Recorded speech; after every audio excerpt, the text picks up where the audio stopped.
Hello বন্ধুরা, welcome to foodie crush. আজকে আমি তোমাদের জন্য নিয়ে চলে এসেছি খুব সুন্দর একটা রান্না, পাবদা মাছের ঝোল। পাবদা মাছ আমার তো ভীষণ ফেভারিট, আর কার কার ভালো লাগে সেটা কমেন্ট করে জানিও। আর আজকে কিন্তু আমি যে রান্নাটা দেখাবো একদমই সহজ উপায়, তোমরা রান্নাটা করে ফেলতে পারবে ঘরোয়া উপকরণ দিয়ে। চলো রান্নাটা শুরু করা যাক। প্রথমে কড়াইয়ের মধ্যে তেল নিয়ে তেলটা খানিকটা গরম করে তার মধ্যে দিয়ে দিতে হবে শুকনো লঙ্কা আর তেজপাতা ফোড়ন। হালকা গন্ধ ছাড়লে এর মধ্যে দিয়ে দিতে হবে খানিকটা কালো জিরে। এখন হালকা নেড়ে চেড়ে এটাকে মিশিয়ে দিতে হবে। একটা মিক্সিং জারে আমি দুটো মাঝারি সাইজের টমেটো নিয়ে নিয়েছি। একটা মিহি পেস্ট বানিয়ে তেলের মধ্যে পেস্টটা দিয়ে দিতে হবে। একটা খুন্তির সাহায্যে এটাকে ভালোভাবে মিক্স করে নিতে হবে।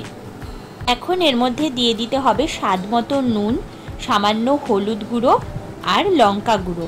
এগুলো সমস্ত কিছুই তোমরা তোমাদের টেস্ট অনুযায়ী দিয়ে দেবে। এবার এগুলোকে আমি খুন্তির সাহায্যে খুব ভালোভাবে মিক্স করে নেব। আর সঙ্গে আমি দিয়ে দিয়েছি দুটো কাঁচা লঙ্কা। এখন এগুলোকে খুব ভালো করে খুন্তির সাহায্যে তেলের সাথে মিক্স করে নিতে হবে। আর এটাকে ততক্ষণ একটু ফ্রাই করতে হবে যতক্ষণ না তার থেকে আস্তে আস্তে করে তেল ছাড়তে শুরু করছে।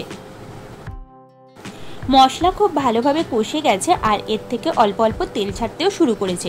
এই অবস্থায় দিয়ে দিতে হবে খানিকটা জল। তোমরা কতটা ঝোল রাখবে সেই অনুযায়ী কিন্তু জলের পরিমাণটা দিতে হবে। আমি একটু ঝোলটা কম রাখবো, তাই আমি কিন্তু বেশি জল দিচ্ছি না। ঝোল অলরেডি ফুটতে শুরু করে দিয়েছে। এখন আমি এর মধ্যে দিয়ে দেব আগে থেকে ভেজে রাখা পাবদা মাছ।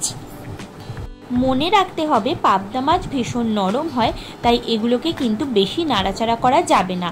আমি একদম হালকা হাতে খুন্তির সাহায্যে এগুলোকে ঝোলের মধ্যে ডুবিয়ে দিচ্ছি, যাতে এর ফ্লেভারটা ভালোভাবে ঝোলের সাথে মিশে যায়। আর হালকা হাতে কিন্তু এগুলো আমি উল্টে পাল্টে ঝোলের সাথে ফুটিয়ে নেব। পাবদা মাছগুলো ঝোলের সাথে বেশ ভালোভাবে ফুটিয়ে নিয়েছি। এখন এর মধ্যে দিয়ে দেব কিছুটা ধনেপাতা কুচি। ধনেপাতাগুলোকেও হালকা হাতে এর সঙ্গে খুব ভালোভাবে মিক্স করে নিতে হবে। আমার পাবদা মাছ রান্না একদম রেডি, একদম সহজ উপায়। যদি ভিডিওটা ভালো লেগে থাকে প্লিজ একটা লাইক, কমেন্ট আর শেয়ার করে দিও। আবার দেখা হচ্ছে নতুন রেসিপি নিয়ে।